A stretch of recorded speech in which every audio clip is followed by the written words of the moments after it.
Ndugu zangu Waislamu, chochote kinachokusibu na chochote kinachoingia katika maisha yako, kiwe kizuri au kibaya, kikubwa au kidogo, ujue kwamba Mwenyezi Mungu Subhanahu wa Ta'ala amekileta kwako kiwe ni mtihani kwako wewe.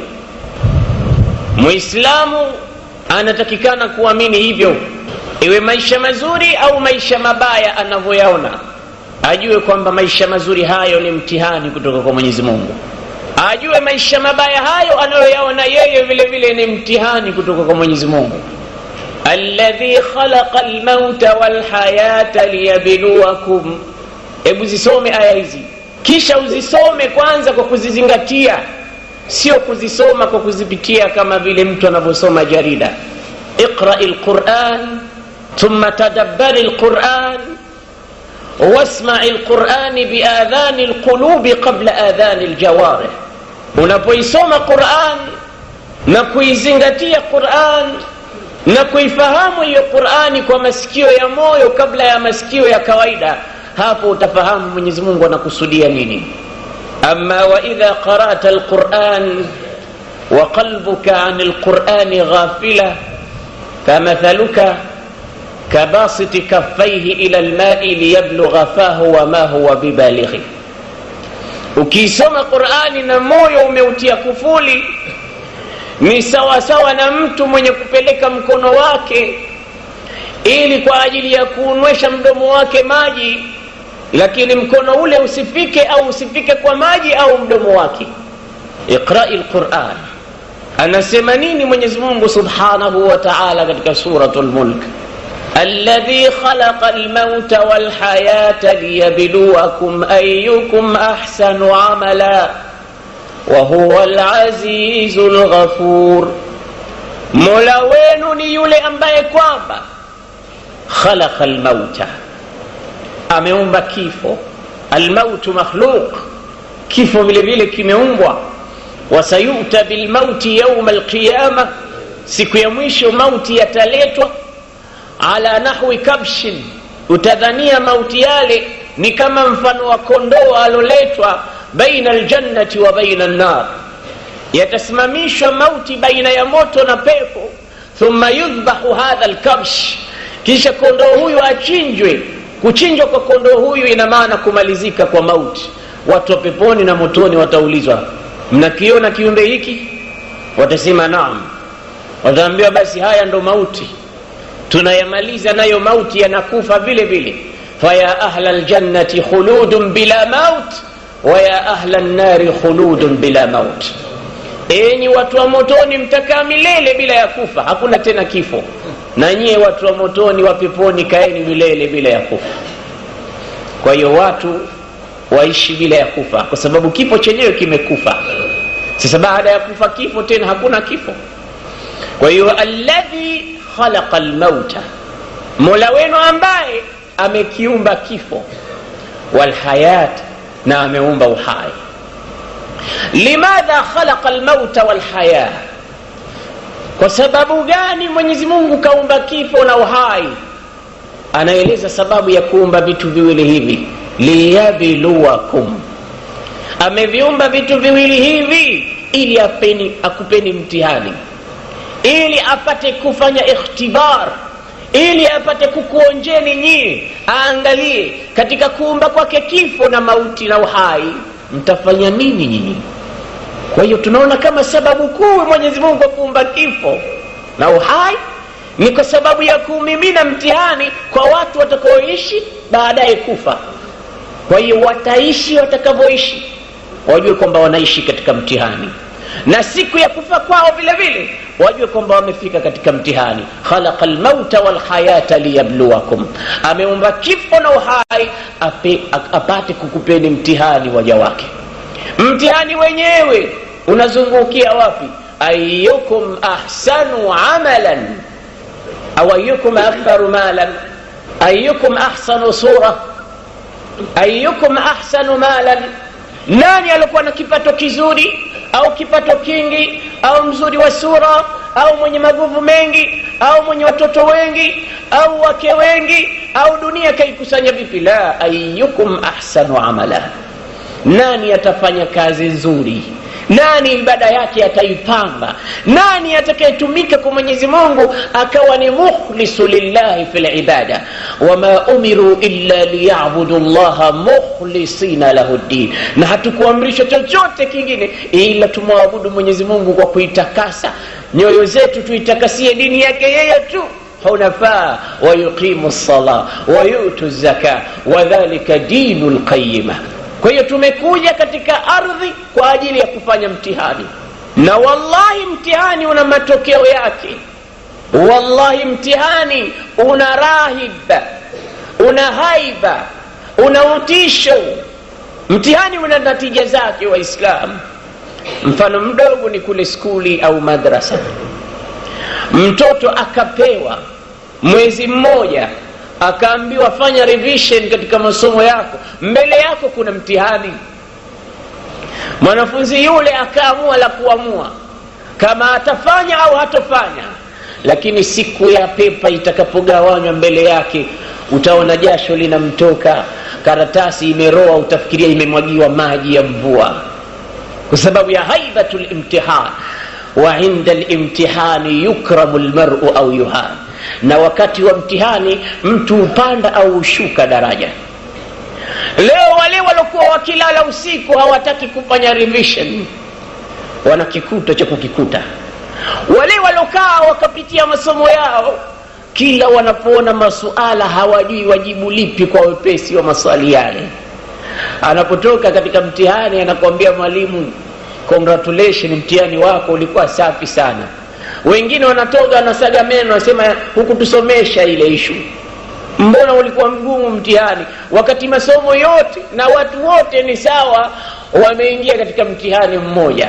Sasa mtihani huo, siku ya kutolewa natija, mtoto akapata A katika mathematics, katika English, katika religion, katika kila mahali alipokuwa akafanyiwa mtihani kapasi, akapata credit ya hali ya juu katika maisha yake hajawahi kupata. Siku ya parent waitwa, watu wakaitwa graduation, akaitwa katika jina lake fulan ibn fulan huwa al-awwal, yeye ndo kawa nafasi ya mwanzo kabisa katika darajatul mumtaz, excellent. Anatoka pale anapokea taarifa yake, kila mmoja anamuita, tizama matokeo yako. Wa huwa yakadu yatiru farahan, huku akiwa karibu ataruka kwa furaha, anatamani atafika saa ngapi kwa wazazi wake awaangushie, awaambie tizameni, ziko wapi zawadi mlizokuwa mkini ahidi? Toeni zawadi. Baba uliniahidi si yao, mama ukaniahidi hivi, nataka zawadi yangu, angalieni nilivyofanya. Na yule Juha alikuwa hakupasi, akapata zero kila kitu, akapewa na yeye ripoti yake. Akiipata pale pale anazunguka nyuma ya nyumba ile, anaichana pale pale, hata kiyoyote aishuhudie. Na mfano huu ndo mfano ule ule. Wa amma man utiya kitabahu biyaminihi fayaqulu ha umqra'u kitabiyah inni dhanantu anni mulaqin hisabiyah fahuwa fi 'ishatin radiyah fi jannatin 'aliyah qutufuha daniyah كلوا واشربوا هنيئا بما أسلفتم في الأيام الخالية وأما من أوتي كتابه بشماله فيقول يا ليتني لم أوت كتابيه ولم أدر ما حسابيه يا ليتها كانت القاضية ما أغنى عني ماليه هلك عني سلطانيه خذوه فغلوه ثم الجحيم صلوه ثم في سلسلة ذرعها 70 ذراعا فاسلكوه إنه كان لا يؤمن بالله العظيم ولا يحض على طعام المسكين فليس له اليوم هاهنا حميم ولا طعام إلا من غسلين لا يأكله إلا الخاطئون. Natija ile ile uloiona kule skuli ndo mfano mdogo tu itakwenda kutokea siku tutakaposimamishwa mbele ya Mwenyezi Mungu sote, yauma yaqumu an-nasu li rabbil alamin. Mtihani huo. Kwa hiyo mtu asijione kwamba ana maisha yalikuwa mazuri akadhani kwamba Mungu kamchagua anampenda yeye. Mwingine akajiona kwamba ana maisha asiyoyaridhia akaona kwamba Mungu kamsahau, hampendi, anawapenda wengine, kuna wengine hawapendi abadan. Mwenyezi Mungu anasema فأما الإنسان إذا ما ابتلاه ربه فأكرمه ونعمه فيقول ربي أكرمن وأما إذا ما ابتلاه فقدر عليه رزقه فيقول ربي أهانن. Sio masala hayo. Ama yule ambaye Mwenyezi Mungu atamsahilishia njia yake ya maisha aseme Mwenyezi Mungu ananipenda kwa sababu hiyo. Mwenyezi Mungu anauliza فأما من أوتي فأما الإنسان إذا ما ابتلاه ربه فأكرمه. Angalia ile ikramu ya kupewa na ile inamu ya kuneemeshwa. Mungu pia kaitaja kwamba idha mabtalahu, atakapompa mtihani. Sisi tunaona mtihani ni ugonjwa, mtihani ni ufukara, mtihani ni umaskini, mtihani ni madeni, mtihani la mtihani ni kila kitu unachokiona katika ulimwengu, kiwe kibaya au kizuri. Ndio maana Mwenyezi Mungu alipotaka kusema kwa yule mja wake alomneemesha, akasema wa ammal insanu idha mabtalahu rabbuhu fa akramahu wa na'amahu fayaqulu rabbi akramani. Ama binadamu anaponeemeshwa na kukirimiwa na kusahilishiwa maisha yake ndo aseme Mungu ananipenda kwa kuwa tajiri kama mimi hamna. Ina maana Mungu kawaona hawa wote hawana maana, mali zote kanimiminia mimi, hawa walokosa hawapendwi, ndo aseme hivyo. Fa amma idha mabtalahu faqadara alayhi rizqahu. Na yule ambaye Mwenyezi Mungu amempa mtihani vile vile kama alivyompa mtihani yule, faqadara, akamkadiria, kukawa kidogo kuna upungufu anaouona yeye katika riziki yake, na huyu naye fayaqulu rabbi ahanani, aseme Mungu ameniteza, Mungu amenidharau, Mungu ameniona kwamba mimi sifai, Mungu ameniona kwamba mimi hayumo katika listi ya ninaowapenda, ndo kanifanya hivi, asinipe kitu, muogo pia sipati waftari, Mungu ndo ananiona mie. Mwenyezi Mungu anasema kalla ليست المسألة هكذا، ليست المسألة هكذا. ليس المال دليل الإكرام وليس الفقر دليل الإهانة. مال سيو دليل ya kupendwa, wala ufukara sio dalili ya kuchukiwa. Masala yake yako vipi? Inna akramakum inda Allahi atqakum. Alikuwa kakirimiwa zaidi na kuwa bora sio tajiri wala sio maskini, ni mcha Mungu tu. Kwa hiyo wewe umepewa mtihani na yule vile vile kapewa mtihani. Sasa angalia mtihani huu ataupasi vipi, ataingia vipi katika mtihani, na atatoka vipi katika mtihani, na atafanya nini ndani ya mtihani huo kuhakikisha kwamba matokeo yatakuwa matokeo bora. Kwa hiyo mnapoiona dunia jamani, qulu allahumma ij'al ad-dunya fi aydina wala taj'al ad-dunya fi qulubina. Ya Rabbi, jalia hii dunia iwe mikononi mwetu, usiiweke ndani ya nyoyo zetu, kwani ukiiweka kwenye nyoyo zetu itakuwa mashaka kuitoa, kwa sababu ni mtihani. Kwa hiyo alichokileta Mwenyezi Mungu kwako wewe japo kidogo, hicho hicho sema alhamdulillah. Ibn Adam, Mwenyezi Mungu anakuita Ibn Adam, ewe mwanadamu. Ibn Adam, ewe kiumbe ambaye baba yake ni Adam.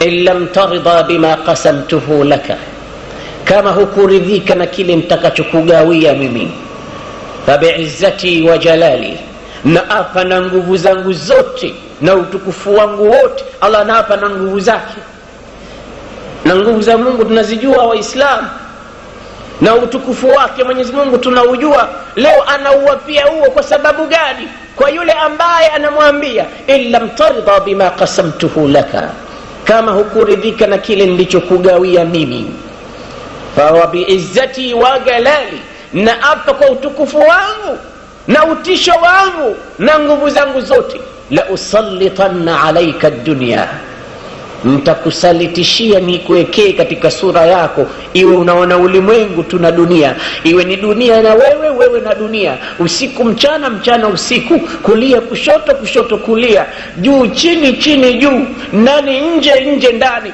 wewe usikiki na spidi zako kali kwa ajili ya kuitafuta dunia. La usallitanna alayka ad-dunya. Tena utakuwa vipi katika kuitafuta dunia hiyo?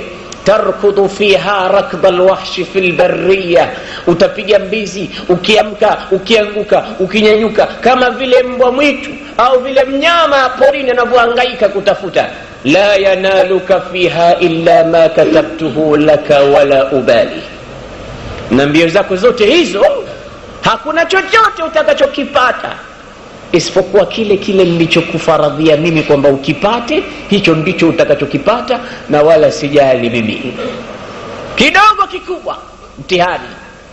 Ndio maana Mwenyezi Mungu anasema katika suratul Anbiya, kullu nafsin dha'iqatul maut wa nabluukum bish-sharri wal khairi fitna, kila nafsi itaonja mauti.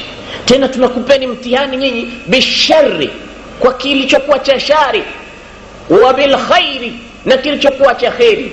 Mtihani unakuja vyote vyote.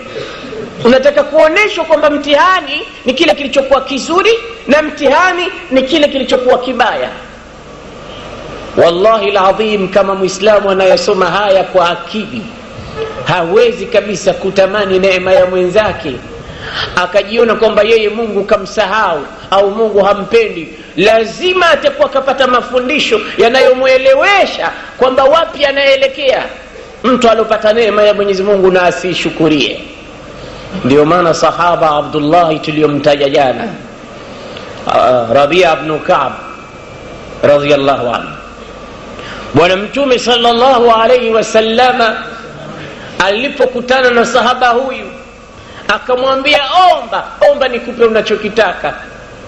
Aliona kwamba dunia yote ni mtihani tu. Sasa mimi niombe dunia nipawe mtihani, nikipewa kingi itakuwa mtihani, na nikiomba kidogo itakuwa mtihani vile vile. Sasa niombe nini? Achilia mbali dunia. Atamanna murafaqataka fil jannati ya Rasulullah, kitu ambacho ni ghali naona ni pepo, tena Firdaus. Kwa hiyo natamani niwe pamoja na wewe ya Rasulullah. Mtume kamwambia mwenyewe aombe, na huyu bwana kaomba. Wakati kuna watu ambao walikuja kwa Mtume kuomba, kuiomba dunia vile vile. Alikuja bwana mmoja kwa Mtume sallallahu alayhi wasallam, akamwambia, ya Rasulullah, ud'u Allah li an yughniyani min fadlihi, fa wallahi la in aghnani Allah min fadlihi la asaddaqanna wala akunanna min as-salihin. Ya Rasulullah, nimekuja, madhumuni ya ujaji wangu, enwa mikono niombee dua. Inni a'lam anna du'a ar-rasuli mustajab, dua ya Mtume inapokelewa. Kwa hiyo mimi nimeomba tena, lakini nataka uniombee wewe ili Mwenyezi Mungu aniteremshie neema ya mali, niwe tajiri, angalau hali hii ibadilike. Bwana Mtume alikataa, akamwambia, la qalilun tuaddi shukrahu khairun min kathirin la tuaddi shukrahu. Hicho kidogo ulichokuwa nacho ambacho unaweza kuenua ulimi ukasema alhamdulillah kwa kidogo hicho, basi ni bora kuliko kingi ambacho kitakushinda kutoa shukrani zake. Nasema, ya Rasulullah, lakini hali tunaiona watu wakimaliza kusali tu hapa, mimi ndo wa kwanza kutoka na kwenda kumpa mke wangu nguo hii nilovaa, na yeye angalau avae hii ndo ya kusalia kati ya mimi na mke wangu. Hali hii ya Rasulullah, niombee ya Rasulullah. Mtume anasema, la qalilun tuaddi shukrahu khairun min kathirin la tuaddi shukrahu. Mtume anajua kwamba ndani yake kuna mtihani. Kama atanyanyua mikono aseme Allahumma aghni fulan bima shi'it, ya Rabbi mpe unachokitaka, itakuwa mtihani juu wako, mtihani juu yake. Tha'laba ibn Hatib, huyu alikuwa anaitwa Tha'laba, akamwambia Rasulullah, pamoja na hayo sitopotea mimi. Mali atakayonipa Mwenyezi Mungu, na apa atakaponipa Mwenyezi Mungu neema zake, basi la asaddaqanna, nitatoa sadaqa kwa wingi. Wala akunanna min as-salihin, na katika watu wema nitakuwa mstari wa mbele. Ya Rasulullah, usiwe na wasiwasi kwamba mimi mali itanipoteza au dunia itaniteka au nitahasirika mimi kwa sababu ya neema ya Mungu. Abadan, hilo lisikutie wasiwasi. Nitakapopata mimi cha kupata, la asaddaqan, tena katia taukid, lamu na nuni ya mwisho, nitatoa tu. Wala akunan, na nitakuwa tu minas salihin, katika watu wema. Mtume alipopata ahadi kutoka kwa Tha'laba, akainua mikono akasema Allahumma aghni Tha'labata bima shi'it, Allahumma aghni Tha'labata bima shi'it, Allahumma aghni Tha'labata bima shi'it. Ya Rabbi, mtajirishe Tha'laba kwa unachokitaka. Dua ikafunguliwa, milango ya mbingu ikapita moja kwa moja direct. Mwenyezi Mungu akasema atapata Tha'laba. Wanasema ulama tafsiri akiwemo Muhammad Ali Sabuni, fakana lahu min al-ibli wal-aghnami kamathali ad-dudatu fil ardh, akapata vipando, mbuzi, ngamia, wanyama utadhani wadudu. Mungu akaanza kumpa neema, utadhani wadudu. Kaondoka katika intilaq kutoka below zero, kafika 99% na ingia katika 100%, akawa milionea katika Madina kwa wakati huo. Fatakatharat, wanyama wakazidi kuwa wengi. Fatakatharat, wakazidi kuwa wengi tena. Fadaqa bihim almadina, ikawa ni dhiki sasa. Kila mbuzi anaonekana mbuzi wa Tha'laba, ngamia anaonekana ngamia wa Tha'laba, kondoo anaonekana kondoo wa Tha'laba. Mji umejaa mbuzi wake. Akaona kidogo nijitenge na mji, niende huko badia, mahali ambapo hakuna msongamano wowote, nipate kutumikia mali yangu vizuri. Wa akhadha almalu yushghiluhu shay'an fa shay'a, mali ikawa inamchukua sasa langsa, wanasema kidogo kidogo, ikamchukua ikampeleka. Ikawa Bwana Mtume sallallahu alayhi wasallam akimaliza kusali sala ya jamaa, anaangalia, anamwona Tha'laba anasali peke yake, kaikosa jamaa ya Mtume. Na wakati huo alikimuita hamamatul masjid, kaambia wasahaba wengine, huyu nimempa laqab ya njiwa wa msikitini. Limadha? Liannahu ma adhana almuadhdhin illa wa Tha'labata dakhilu almasjid. Hakuna muadhini ukifika utamuona yuko ndani. Kwa hiyo Mtume kamuita njiwa wa msikiti. Leo njiwa wa msikiti kabadilika kawa kunguru wa msikiti.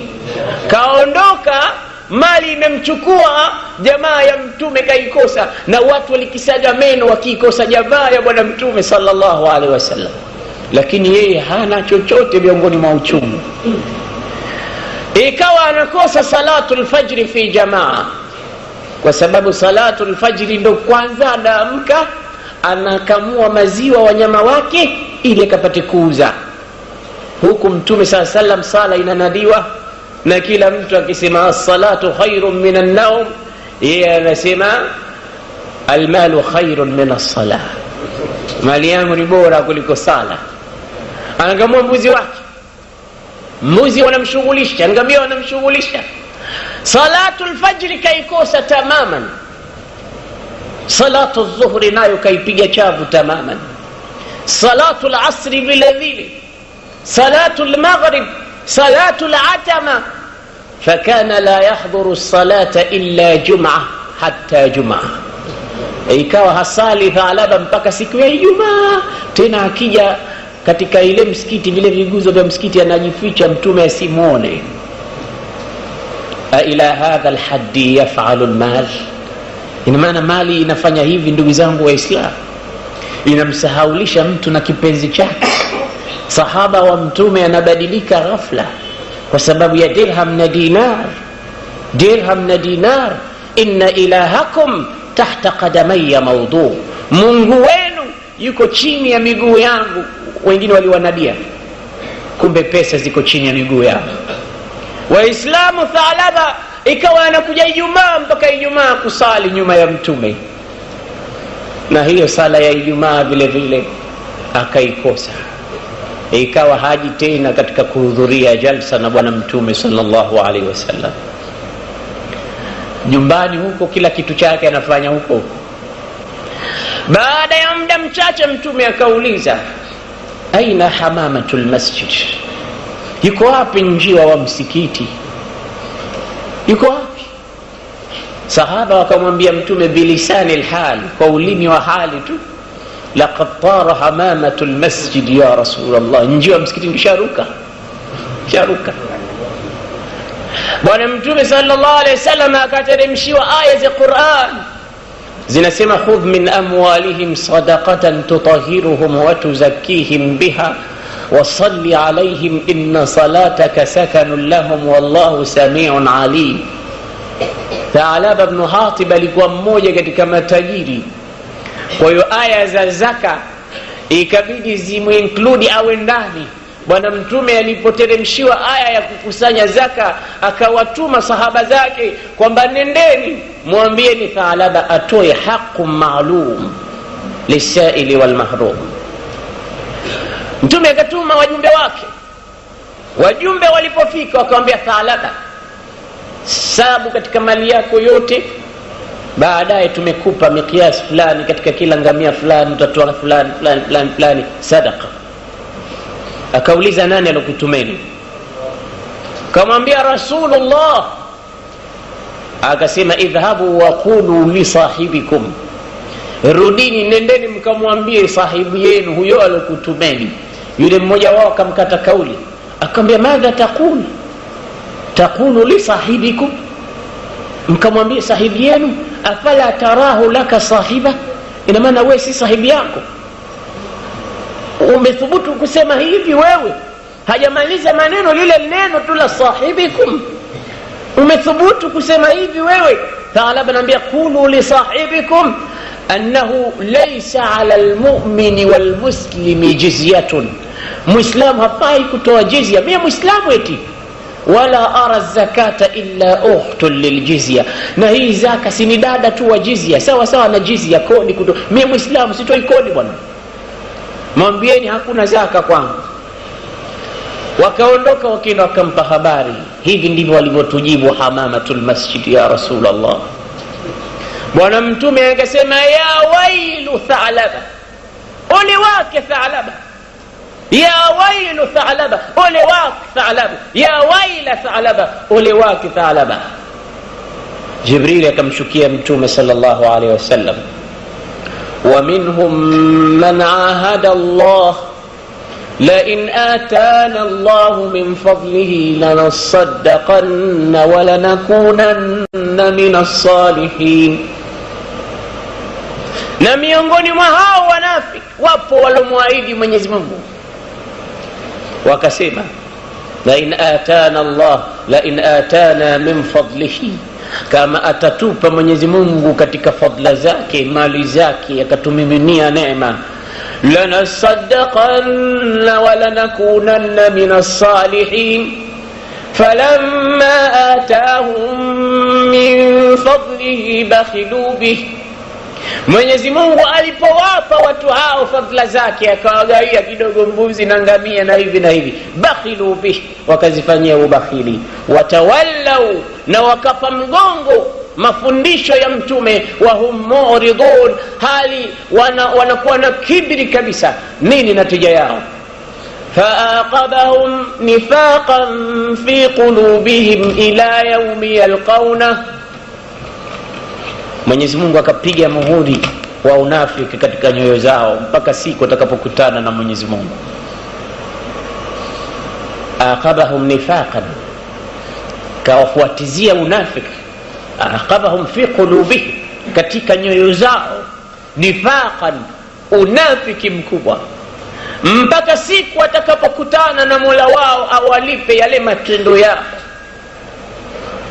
Hawajui, Mwenyezi Mungu anauliza, hawajui hao anna Allaha ya'lamu sirrahum wa najwahum, kwamba Mwenyezi Mungu anazijua siri zao na minongono yao na dhahiri yao, kila kitu Mwenyezi Mungu anajua. Wa huwa allamul ghuyub, ambaye Mwenyezi Mungu mwenyewe ni alimul ghaib, kwa hiyo anajua mambo yanavyoendelea kwa waja. Kwa hiyo hali yao ni hiyo. Aqabahum, Mwenyezi Mungu amepiga mihuri na amewafatilisha nifaq katika nyoyo zao mpaka siku atakapokutana na Mwenyezi Mungu. Ikasomwa aya hii, Thalaba akaisikia, laqad anzala Allahu ala rasulihi alquran, anaambiwa mtume kateremshiwa Qur'ani, yuatibuka Allahu fima fa'alt wa yuhaddiduka wa yu'iduka, Mwenyezi Mungu kakuahidi ubaya katika Qur'an. Idhhab ila rasulillah, nenda kwa mtume, liyastaghfira laka Allah, au kuombea msamaha. Aliposikia aya zile akakusanya vile vibuzi vyake vilivyokonda na ngamia wake walikuwa madhaifu, akakusanya akamwambia mtume, hadhihi zakawati, zaka zangu hizi ya Rasulullah. Bwana mtume akamwambia, inna Allaha mana'ani an aqbala minka shay'a, Mwenyezi Mungu amesema nisichukue chochote kutoka kwako. Si wewe unaona ukitoa zitapungua? Basi hatutaki kukupunguzia kitu. Wale wanaogoma kutoa zaka wanaona kwamba hii bwana haiwezekani mtu kutoa kitu kumpa mtu ambaye sio business partner, sio mtu wake wa nyumbani, sio jamaa yake, atoe mali yake bure tu atoe. Wanaona kwamba hiyo ni kazi ngumu sana. Ajue kwamba kuna wabalu na alaihi yaum alqiyama. Neema hizo ambazo umepewa, kuna fungu la watu maalum humo ndani, wape wenyewe, na wengine wanawaandama katika majumba yao. Bwana tumekuja, kuna haki yetu, tupe wenyewe. Wale wanawakimbia. Faaqabahum nifaqan, ogopeni muhuri wa nifaq kama ulivyopigwa kwa Thalaba ibn Hatib. Thalaba ibn Hatib akakataliwa kupokelewa mali zake, akarudi na mali yake akalea. Bwana Mtume sallallahu alaihi wasallam alipofariki, Thalaba akarudi na mali zake kwa Sayyiduna Abu Bakr. Ya Abu Bakr, iqbali minni mali, Abu Bakr nikubalie mali yangu. Abu Bakr anamwambia, ma lam yaqbaluhu Allahu wala rasuluhu ayaqbaluhu Abu Bakr, kitu ambacho Mungu na mtume wake walikikataa mimi ndo nikichukue? Nitakuwa wapi mimi kuchukua kitu alichokikataa Mungu na mtume? Wewe ulikuwa unataka mali yako izidi, nenda kale mali yako. Karudi. Sayyiduna Abu Bakr alipokufa kaja kwa Umar, ya Umar, iqbal minni mali, chukua mali yangu hii, peana kwa mafungu watu wanaohitajika kupewa. Inafika wakati anataka kutoa, hakubaliwi. Mwenyezi Mungu, Sayyiduna Umar anamwambia, ma lam yaqbaluhu Allah wala rasuluhu was-siddiq ayaqbaluhu Umar, kitu wamekikataa Mungu na mtume na Abu Bakr, mimi ndo kichukue? Nenda kale mali yako baba. Thalaba kafa katika ukhalifa wa Sayyiduna Uthman ibn Affan radhiyallahu anhu. Kaongoka mwanzo wa Uislamu, kapotea kwa sababu ya neema. Idha kunta fi na'matin far'aha fa innal ma'asi tuzilu an-ni'am wadawim 'alayha bi shukri al-ilahi fa innal ilaha sari'u an-niqam. Utakapokuwa wewe Muislamu katika neema yoyote, basi ichunge neema ile na udumu kwa kuishkuria kwa Mungu. Alhamdulillah, mimi sikuwa hivi, Mungu kanipa hichi. Kila mara wewe unashukuru, kwa sababu anakuambia innal ilaha sari'un niqam, Mwenyezi Mungu ni mwepesi wa kuleta nakama. Neema akaibadilisha akaifanya nakama. Waangalieni Bani Israili, wanachokitaka wanamwambia Mola wao, wanamwambia mtume wao, ya Musa, ewe Musa, inna ja'in, tuna njaa sisi. Sasa kama mna njaa, pikeni mule. Wasema nuridu ta'ama min Allah, chakula tunakitaka kutoka kwa Mwenyezi Mungu, na Mungu anawapenda. Wa anzalna alaykumul manna wassalwa, basi tunakuleteni chakula kizuri sana, manni na salwa. Wamekula manna na salwa, wameshiba. Wanasema ya Musa, nuridu sharab, tunataka kinywaji sasa, tumeshashiba, tunataka kuteremshia manna na salwa. Mungu pia atupe yeye maji. wa idh istasqa Musa liqaumihi faqulna idrib bi'asaka alhajar fanfajarat minhu 12 ayna قد علم كل أناس مشربهم كلوا واشربوا من رزق الله ولا تعثوا في الأرض مفسدين. Maji yakapasuka katika jiwe, zikatoka njia 12 za mito, wakanwa. Walipomaliza kunwa maji wakasema ya Musa, hararatu shamsi tuudhina, jua linatuudhi, harara yake kali, joto kali. Nuridu dhill, tunataka kivuli tena kutoka kwa Mungu. Mwenyezi Mungu anamwambia wadhallalna alaykum alghamam, tukakuleteni juu ya vichwa vyenu kiwingu. فكانت الغمام فكان الغمام يسير بهم أينما ساروا, wanapokwenda kokote kivuli kinakuwa juu yao, kinawakinga hararatu shams. Wakamwambia Musa, chakula ambacho wewe unatupa cha manni na salwa tumechoka nacho. Ya Musa, lan nasbira ala ta'amin wahid, hatutaki chakula aina moja tu.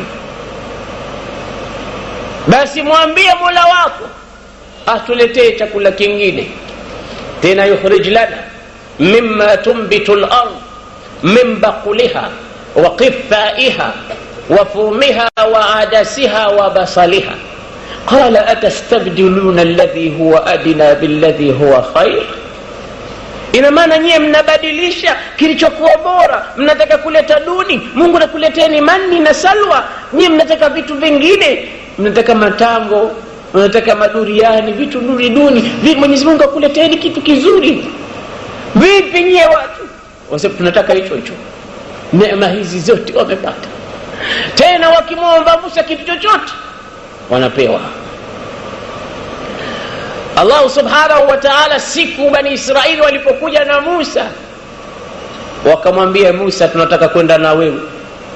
Musa wasema wakhtara Musa 70 rajulan, akhtara Musa min qaumihi 70 rajulan, akawakusanya watu katika kaumi zake 70, watu 70. Akasema nyie twendeni kwa Mungu tukazungumze, nizungumze na Mola wangu, msikilize maamuzi. Walipofika kule, Musa kaingia mahali akawa anasema na Mola wake azza wa jalla.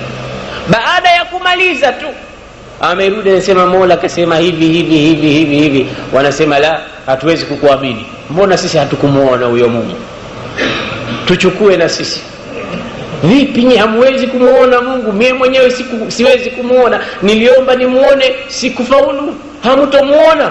Wakasema ya Musa, lan nu'mina laka hatta nara Allaha jahratan, hatukuamini mpaka tumuone Mungu ayana kwa macho yetu. Nini mwisho wao watu hao? Walikusanyiwa neema zote na wakashindwa kuzishukuria.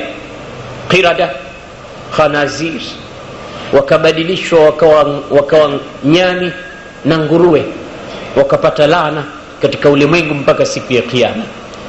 Neema zilikuwepo, hawakuweza kuzishukuru. Kwa hiyo wewe ulikuwa na neema. Neema yoyote, tukisema neema haina maana uwe na pesa nyingi tu. Ukiwa na afya njema, afya hiyo inatakikana uishukurie kila leo. Sio kwamba wewe ni rijali mzuri, shabu mzuri, ndio sema mimi nina nguvu nyingi bwana, mke mmoja hanitoshi na sitaki kuoa, kwa hiyo nitahakikisha hawa wa mtaani wote na wafagia. wewe utakuwa mas'uli mbele ya Mwenyezi Mungu Subhanahu wa Ta'ala. Zikukuhuri afya yako kama nzuri, mchukulie Mwenyezi Mungu. Kama unataka mke, oa, sio nazini na wake wa watu tu. Kama mmoja hakutoshi, ongeza mwingine. Allah anasema tankihu ma taba lakum minan nisa'i mathna. Kama hao wawili hawakutoshi, oa watatu. Wa thulatha, Mwenyezi Mungu anasema, na watatu. Kama hao watatu hawakutoshi, wa rubaa, kuna wanne. Siwe mbabe sana. Haya wanne hao. Sasa kama wanne nao hawakutoshi vile vile, labda utengezewe mke wa maboksi au wa chuma. Kwa sababu Mwenyezi Mungu amejua, yeye ndio mwenye kuumba, anajua maximum ya binadamu. Kwa sababu Mwenyezi Mungu ndio khaliqul insan, anajua binadamu atakwenda atakapokwenda. Lakini tena zaidi ya wake wanne hapa itakuwa ni maximum yake. Tena wewe unatuambia kwamba hawakutoshi hao. Unataka na wengine wa haramu nje. Kwa hiyo la yaghurrannaka sultanuk wala taghurrannaka quwwatuk.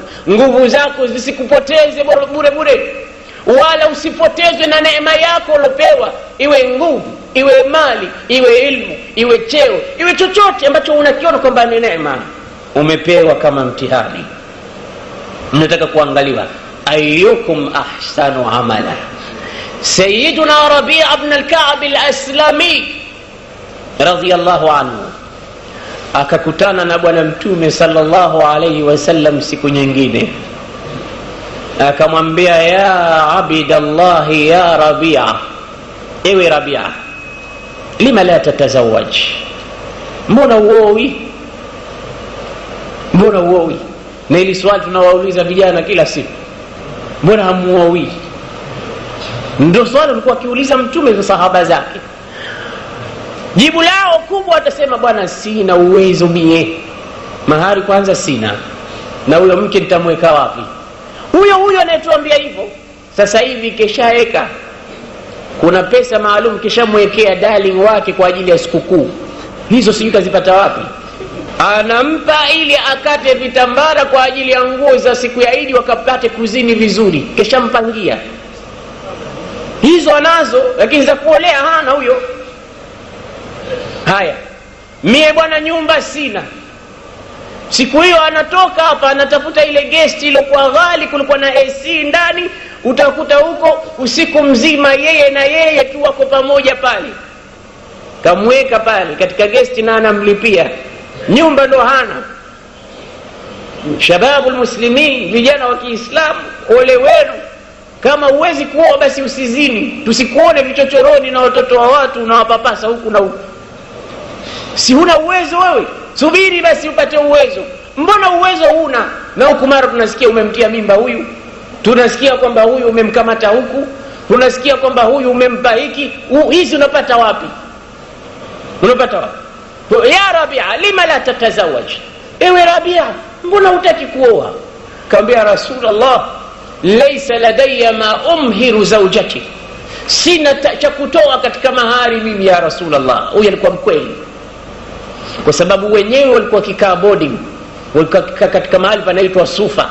Rabi'a ibn Ka'b alikuwa kikaa sehemu hiyo, yeye, Sayyiduna Abdullah ibn Mas'ud, Sayyiduna Abu Huraira, hawa watu wa Sufa. Bwana Mtume atakachokipata yeye ndo anawaita. Anasema Abu Huraira radhiyallahu anhu, tulikuwa katika Sufa, Bwana Mtume atakachokipata anatuita. Sasa njaa saa nyingine ikinishika mimi Abu Huraira mpaka naanguka mbele za watu wanadhani kwamba mimi nina ugonjwa wa kifafa, kumbe hata njaa inafanya kazi yake. Siku hiyo nimesali, nimetoka nje ya msikiti, njaa inanikoroga. Nimesimama njiani nasubiri japo Muislamu anikamate mkono aniambie leo Abu Huraira lunch kwangu. Kakaa pale kwa maksudi maalum. Sasa akachukua aya 2-3 hivi, akipita mtu anamuuliza ma maana al-aya, aya inasema nini, maana yake nini? Lengo lake baada ya kupewa tafsiri amwambie haya twende zetu. Angalia walivyokuwa na shida. Kapita Abu Bakr as-Siddiq.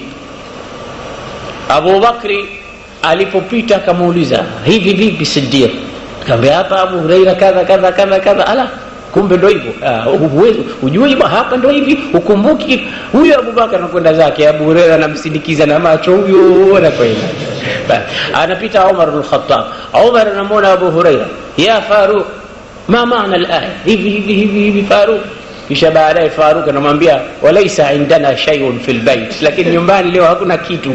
Kama alimfahamu yuko pale kwa ajili gani, nyumbani hamna kitu leo. Kapita Mtume sallallahu alaihi wasallam, bwana Mtume akamjua akamtambua, akamwambia ya Aba Hirra alhiq, fuata nyuma Abu Huraira. Mtume kuna farasa, kuna watu wanatizama watu tu wanajua huyu mwizi. Sayyiduna Ibn Sina siku moja kakaa katika kikao, baadaye akatoka mtu akasema raaitu fil manami anni uadhin, nimeona usingizini natoa adhana mfululizo.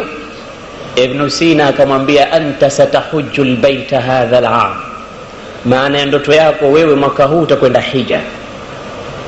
Mwingine pale pale akasimama, wa ana raaitu anni uadhin, na mimi nimeota ninaadhini. Ibn Sina akamwambia anta sariqun, wewe mwizi, kaa chini. Wao wakasema vipi bwana, wote wameota ndoto moja, huyu unamwambia atakwenda hija, huyu unamwambia mwizi. Akamwambia ndio, nimemtizama huyu nikaona katika uso wake, nikakumbuka kauli ya Mwenyezi Mungu, kauli yake Mwenyezi Mungu, wa'adhin fin nasi bil hajj yatuka rijala wa ala kulli dhamirin yatuna min kulli fajjin amik. Waadhinia watu yatina min kulli fajjin amik, watakuja kutoka kila sehemu mbalimbali. Kwa hiyo nimekumbuka kauli hiyo, ndio nikamwambia huyu atahiji. Na huyu nilipomtizama pesi yake nikakumbuka kauli yake Mwenyezi Mungu, thumma adhana muadhdhinun ayyatuha al'iru innakum lasariqun. Basi nimeikumbuka kauli yake huyu mwizi, na kweli kumbe pale kikao kaja angalie mtu kakaa vibaya amchomolee mwizi, watu wanawafahamu. Kwa hiyo Mtume sasa kwa mwana Abu Huraira akajua huyu leo njaa hapa imefika mahala pake. Akamwambia alhiq ya Aba Hirra, njoo twende pamoja. Abu Huraira kaandamana na Mtume, kajua sasa njaa itamalizika. Kenda mpaka katika nyumba moja ya Ansar. Kifika pale Mtume sallallahu alaihi wasallam akaletewa maziwa, sio kidogo tu, qataratun min al-laban. Abu Huraira akaona kia maziwa hayatoshi, chache mno, mimi na Mtume haya mimi mwenyewe peke yangu hayamtoshi. Anazungumza na nafsi yake. Bwana Mtume akamwambia ya Aba Hirra idhhab ila ahli as-sufa wad'uhum, nenda kawaite watu wa Sufa waambie waje, kuna chakula hapa. Abu Huraira mimi hayanitoshi tena, kaise jopo la watu. So kule Sufa wapo kina Rabia ibn Ka'b, kina Abdul, watu maskini. Sayyiduna Abu Huraira kaondoka, naitwa wakaondoka Waislamu, wakasikia mnaitwa kutoka mji katika nyumba ile. Bwana Mtume akampa Abu Huraira maziwa, akamwambia isqihim ya Aba Huraira, wanweshe hao. Akaanza kumnwesha mmoja mmoja, anachukua nampa huyu jamaa, anapiga kukuta ile. Abu Huraira kitizama yatabaki, nampa mwingine, akawaonesha watu wote walikuwa pale. Baadaye kikafika kwa Mtume. Bwana Mtume akamwambia baqiya ana wa anta ya Aba Hirra, mimi na wewe tumebakia, hao wote washakunywa. Ishrab anta ya Aba Huraira, sasa anza wewe kunywa. Abu Huraira kwanza kayatizama yamo yamebaki, akaona yamo, akaanza kumimina, akasema basi ya Rasulullah, ishrab ya Aba Huraira, kunywa tena. Kayanyua, akana tena Abu Huraira, akaika chini. Mtume akamwambia ishrab ya Aba Huraira, kunywa. Si wewe ulikuwa na mashaka kwamba yatatosha haya, kunywa. Akamwambia Rasulullah la ajid lahu masagha, ya Rasulullah kuna road block hayapiti tena huko. Hii ilikuwa moja katika miujiza ya Mtume katika takthiru taam. Sallu ala Muhammad. Katika kufanya chakula kiwe kingi, Bwana Mtume sallallahu alaihi wasallam, moja katika miujiza yake Abu Huraira kashuhudia mwenyewe. Nasema maziwa tukayaacha pale pale, ilikuwa haflita, sote tumekunywa watu wa boarding. Sasa nataka kukuambieni kwamba Rabia ibn Ka'b alikuwa mmoja katika watu hawa Mtume akipata neema wanaitwa. Sasa anamwambia Rasulullah la ajid ma umhiru bihi zawjati, sina mahari ya kumpa mke wangu, sasa nitaoa vipi? Mtume anamwacha. Mara ya pili karudi tena, ala tatazawaj ya Rabia, Rabia uoi wewe? Anarudi tena Rabia, ya Rasulullah, laysa indi ma uskinu bihi zawjati, sina mahala pa kumweka. Analala katika vizingiti vya nyumba. Alikuwa mulazimu li Rasulillah, anataka kumtafutia mtume kila anachotaka. Ndio maana alikuwa kila kizingitini kwa mtume, anaona kwamba mtume akiamka usiku labda atahitajia kitu, mimi sipo, analazimika kulala bado. Sasa mtume ndio maana akamwambia, hebu omba unataka nini? Mara ya tatu Rabia akajiuliza, kwa nini mtume ananiambia nioe? Lazima mtume atakuwa anajua kuliko mie. Sasa mara hii akiniuliza, nitamwambia ninataka kuoa. Wakaonana siku ya tatu, akamwambia, ya Rabia, ala tatazawaj, hutaki kuoa wewe? Akamwambia, bala ya Rasulullah, nataka kuoa. Bala, nataka kuoa, lakini unadhani nani atanikubali mimi ya Rasulullah?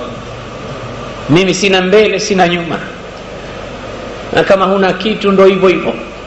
Yamshi alfaqiru wa kullu shay'in ضده ويغلق الناس دوما أبوابهم وتراه ممقوتا وليس بمذنب ويرى العداوة لا ترى أسبابها حتى أن الكلاب إذا رأت رجل الغنى حنت عليه وحركت أذنابها وإذا رأى يوما فقيرا ماشيا نبهت عليه وكشرت أنيابها. أنا سيما مشاعري yamshi alfaqiru wa kullu shay'in ضده. Maskini anapotembea fukara, kila kitu kimemgeuka, kila kitu hakina haja na yeye. Wayaghliqu an-nasu dawman abwaba, watu wanafunga milango yao. Anakuja huyo, ataomba huyo, funga mlango, mwambie sipo, anafunga mlango. Watarahu mamqutan, unamwona kachukiwa, walaysa bimudhnibi, na hana makosa yoyote maskini. Wayara al-adawata, na anaona uadui kila kukicha, la yara asbabaha, lakini haoni sababu za uadui ule. Hatta anna al-kilab, mpaka wale mbwa wa mitaani, idha ra'at rajul al-ghina, watakapomwona mtu tajiri. Mbwa wakimwona tajiri wanafanya nini? Hannat ilayhi, wanamnyenyekea. Waharakat adhnabaha, na wanapiga mikia yao. Unajua huyu dosi ili itatupa kilo ya nyama sasa hivi. Mbwa pia wanafahamu, ukiona mtu kashuka kafungua benzi yake pale, wanafuata mbio mbio, wanaona huyu anaweza kukupa kilo min al-laham. Wa idha raa yawman faqiran mashia, mbwa wale siku ya pili wakimwona maskini mwenyewe anakwenda peke yake barabarani, nabahat alayhi, huanza kumbwekea bila sababu yoyote. Wakasharat aniyabaha, wakayatoa meno yao kwa ajili ya kumtafuna. Anamtoa mbio bila sababu zozote. Kwa nini? Kwa sababu wanamjua pia huyu tajiri na huyu maskini. Mpaka mbwa wanafahamu tamyiz baina al-ghani wal-faqir, huyu maskini. Kwa hiyo asijione kwamba mtu mdogo, ya Rasulullah, nani atakwenda kunikubali mimi? Nitakwenda kuposa mimi mwenyewe, hali yangu taabani, naye atanipa mtoto wake. Basi mtume angesema, ya Rabia, idhhab ila fulan, nenda kwa mtu fulani, waqul lahu, mwambie, inna Allaha amarakum an tuzawijuni bintakum fulana, inna Rasulallah yaamurukum an tuzawijuni bibintikum fulana. Waambie kwamba mtume kanituma, anasema mtume, niozesheni binti yenu fulani.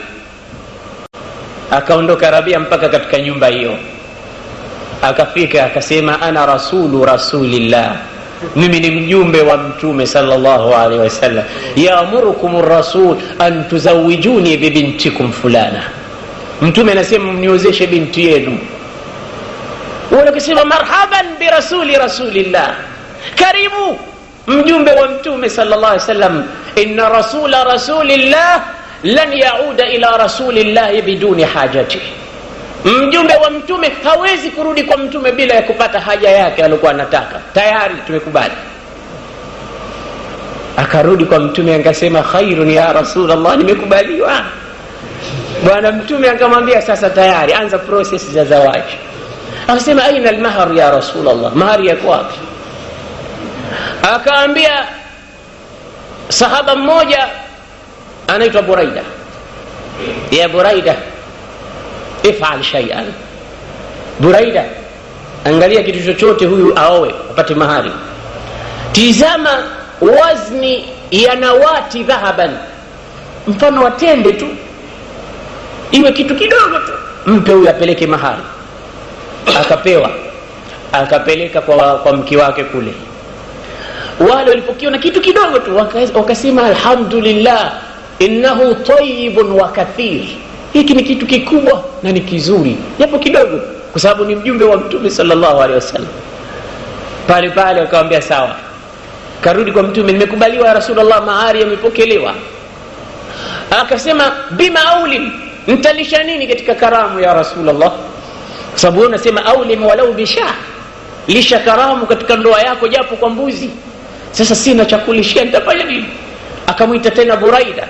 Buraida, tafuta kondoo. Buraida akatafuta kondoo, akapewa Rabi'a ibn Ka'b. Akamwambia Sayyida Aisha, ya Aisha, mpe shairi, mpe ngano. Kapewa ngano na kondoo wake, kampeleka kwa wakwe zake. Wale wakwe zake wakasema wewe mshughulikie kondoo, sisi tutashughulikia ngano, tutapika. Ikafanywa harusi, Sayyiduna Rabi'a akaoa, akafunguliwa khairi, akakaa na mke wake. Waislamu tuwaozeshe vijana, tuwapendelee watoto wetu. Na vijana wengine wanagoma kuoa, akienda nyumba ile anaambiwa 500,000 mahari yake, akienda kule anaambiwa 1,000,000. Imekuwa mwanamke sila antubaa wa tushtara. Mwanamke ni kama bidhaa inauzwa ikinunuliwa, sio mahari. Ni kitu ambayo ni tunu, kitu kidogo, na maelewano ya mtu na yule anayetaka kumwoa. Kama unaweza kumwona kwamba huyu anaweza kutoa 100,000, mwambie tu hiyo hiyo. Mwenyezi Mungu anasema a'dhamuhunna baraka aisaruhunna mahra, walokuwa na baraka nyingi wanawake na wale walokuwa na mahari madogo sana, mahari hafifu. Na Mtume aliozesha vipi watoto wake? Anampeleka binti yake Fatima kwa Ali, kampa wisada, mto ndani yake kuna leaf, ile mto wa leaf, madifu yale, na qirba kampa na kama galon ya kubeba maji. Kisha bwana Mtume kampa na zujaja na kichupa ndani muna uturi wa kumpanyia mumewe tajmili na hivi na hivi, na wisada na kitanda ambacho kapelekewa kwa mkeo. Hizo ndo furniture za Sayyida Nisa'il Alamin, Sayyida Fatima, furniture zake ilikuwa hizo. Leo sisi hatuwaozi binti zetu kama furniture hazijatoka Oman, hazijatoka Dubai, hazijatoka Demiati, hazijatoka wapi. Hupati mke wewe kama huna furniture hizo. Kila kitu ni kidogo kidogo. Waislamu, na tuangalieni hali zimekuwa ngumu. Kwa hiyo watu yasiru zawaj, rahisisheni ndoa, lialla yaqa'u shababu wal fatayatu fi zina, watu wasiingie katika jambo hili la zina. Zina imeshamiri katika kila kona ya miji yetu kwa sababu ya mambo ya mughalatul muhur. Sayyiduna Rabi'a akafanikiwa. Thumma, kisha baada ya hapo kulitokea nini? Thumma ja'ala Rasulullah li qit'atan min al-ard, bwana Mtume akanipa kipande cha ardhi. Mimi na Sayyidina Abu Bakr tukao tumepakana, shamba lake Abu Bakr liko hapa na langu liko hapa. Sasa anasema nilipotajirika hivi sasa Mwenyezi Mungu akanipa mtihani. Anasema siku moja fakhtalaftu ma'a Abi Bakr, nikaanza kuteta na Abu Bakr, tukakhtalifiana juu ya mtende tu. Mtende, Rabia anasema huu mtende wangu bwana. Abu Bakar anambia billahi alaik, mtende huko kwenye shamba langu. Anasema Mungu aliponipa mali mtihani akaanza kunipa sasa mtende wangu. Abu Bakri likamtoka neno ambalo Rabia hakulipenda, akaona unaniambia mimi hivyo. Sayyiduna Abu Bakar akamwambia rudda ilayya mithla ma qultuhu lak, na wewe niambie kama nilivyokuambia, liyakuna qisasan, ipate kuwa ni kisasi. Naogopa mimi, limenitoka jambo ambalo sikufikiria kama litakuudhi, kwa hiyo niregeshee na wewe jambo kama hilo ili tuwe draw. Rabia akasema la, siwezi kukuambia wewe. Abu Bakr akasema kama basi huwezi kuniambia, ninakwenda kukusema kwa Mtume. Abu Bakr akaanza kwenda kwa Mtume sallallahu alaihi wasallam. Rabia akawa yuko nyuma yake anakimbia, anamwambia ya Abu Bakr.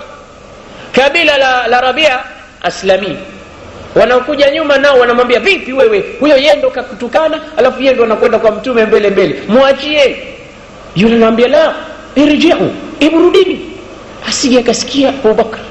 Akisikia Abubakar atakasirika, akisikia Abubakar atakasirika, na akikasirika atamwambia mtume, na mtume akiambiwa atakasirika, na mtume akikasirika Mwenyezi Mungu atakasirika, na Mungu na mtume na Abubakar wakikasirika, yahliku Rabia atapotea. Sasa nyinyi rudini nyuma, wala msinifuate. Anamfuata nyuma asije akaenda akamshtaki kwa mtume, mpaka Abubakar kafika kwa mtume. Kabia Rabia, ya Abubakar, ya Rasulullah, tulitalifiana mimi na Rabia, likanitoka neno. Basi Rabia akalambia kwamba limemuudhi, nikamwambia nirudishie, kakataa. Akamwambia Rasulullah, ndio siwezi mimi kumwambia Abubakar hivyo. Akamwambia basi, mtume akamwambia Rabia, la taqul lahu mithla ma qala lak.